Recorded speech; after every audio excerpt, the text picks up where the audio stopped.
For more on all this, we turn to Kamal Kishore, a United Nations official who's involved in crisis prevention and recovery. He's had a career in disaster preparedness in Asia.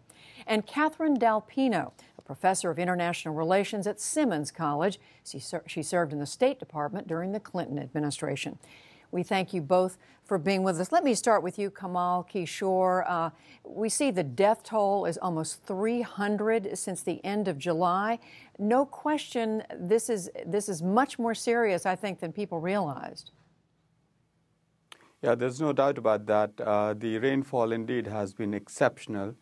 If you look at North Thailand, northeastern Thailand, central Thailand, they have received up to 50% more than they expect every in July, in August, in September. All of this has been aided by tropical storms in the end of July, end of September. So rainfall has really persisted in these areas. Some parts, especially in northern Thailand, received up to twice in a day. Some areas received rainfall that they expect twice as much in a whole month. So exceptionally high rainfall conditions in the months of July, August, and September. However, one has to say that these kinds of exceptional rainfall events are to be expected every few decades. These are not the only things, these are not the only phenomena that are contributing to flooding. Flooding is caused by a host of other factors. Well, that's what I wanted to, if I could just say, that's what I wanted to ask you about. It's bad, but they're accustomed to having these monsoons and to having typhoons. What's different about this year? I think, one, of course, the rainfall is exceptionally high. The other thing is that, a lot of the development patterns pursued over decades are actually now precipitating into this disaster.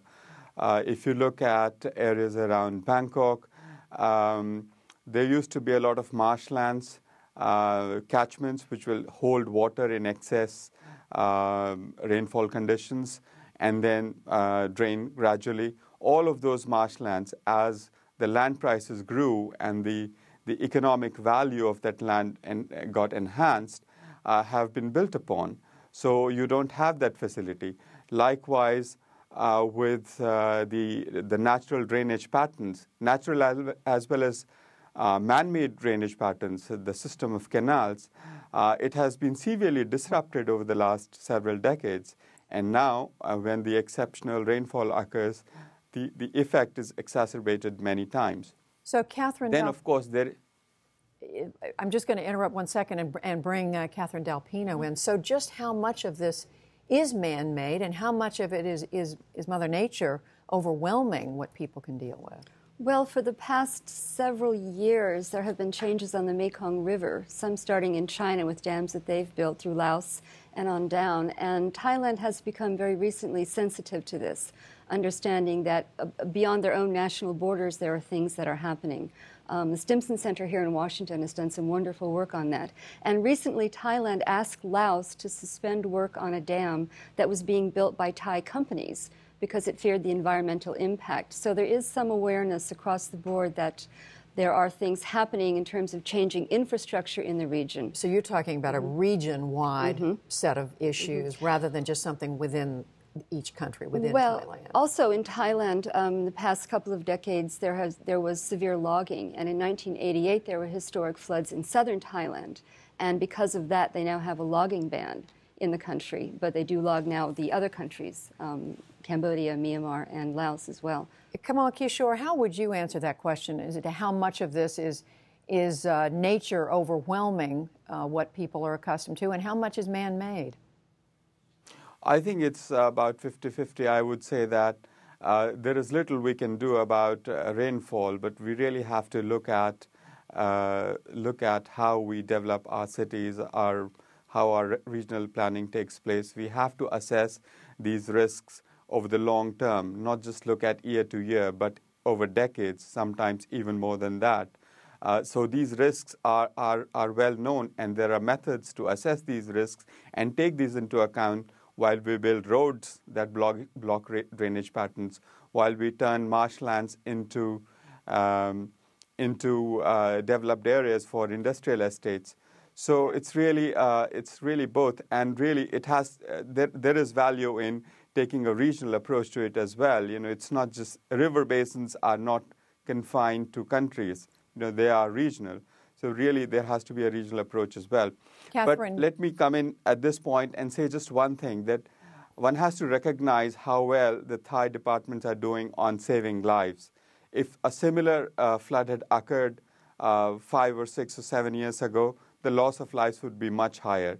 So they have done a very good job of saving lives, but they need to begin to work towards saving livelihoods over the longer run. And let me ask you about that, Catherine Del Pino, because we read that the government had made huge investments in flood systems, and yet there's been a lot of political upheaval, division in this country for the last few years. Brand new government. How are they doing at dealing Well, with this is really a test for the new Prime Minister, for Prime Minister Yingluck, the kind of test that the Bush administration had with Hurricane Katrina, that the Japanese government had with the tsunami and the earthquake.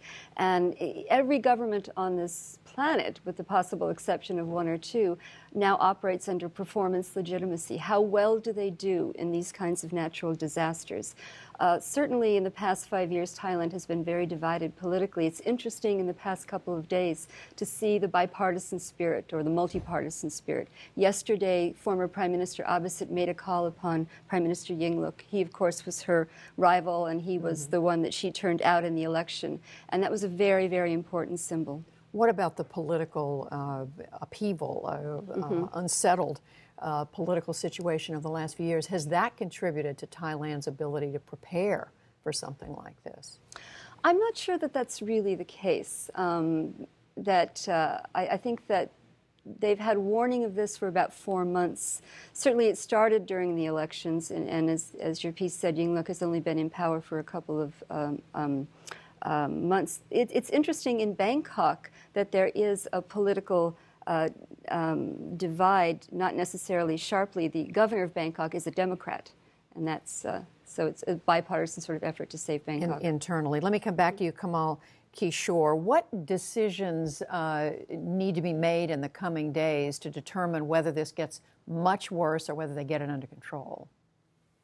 Well, I think first the whole climate weather forecasting system needs to be integrated into decision making. Second thing is obviously for the coming days and weeks, the emphasis has to be on life-saving activities, not so much on preventing damages. It's too late for that kind of work. But it is time to really imbibe lessons for the future. Not just in Thailand, but other countries that are exposed to these kinds of extreme events every few decades. All the progress that was made, or not all, a lot of the progress that was made in developing economic activities without taking into account these risks has been wiped out just in a few weeks. So, I mean, is it really worth it? We really need to make sure going forward that all the new development that occurs in risk-prone areas takes that into account and mitigates those risks. Kamal Kishore, Catherine Del Pino, we thank you both. Thank you.